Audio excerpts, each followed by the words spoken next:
Welcome to this Advanced Spacecraft Dynamics Coursera sequence. This is a direct follow-on to the graduate course, which also turned into a Coursera sequence called Graduate Spacecraft Dynamics and Control. This advanced version builds on the material from that first course and continues to explore how we can control spacecraft's orientation in particular.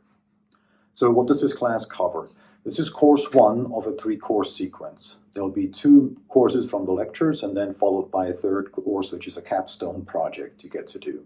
So course one delves into details of what are all the prerequisites. We review briefly, but go into more depth of all the material covered in the first Coursera sequence that's relevant here. So we can really dive deeply into how do we control spacecraft orientations when we're not just using external thrusters, but we're using internal momentum exchange devices. So we're talking about spinning flywheels, reaction wheels, control moment gyroscopes called CMGs, but also variable speed CMGs, which gets pretty fun. A lot of math, but a lot of cool stuff happening there. So this course will cover how to model the equations of motion, how to develop this, but also talk about how to configure these wheels for different performances, consider robustness, what if one of these things fail. So how do we deal with redundant systems on reaction wheels, and how do we close it all with external nonlinear control?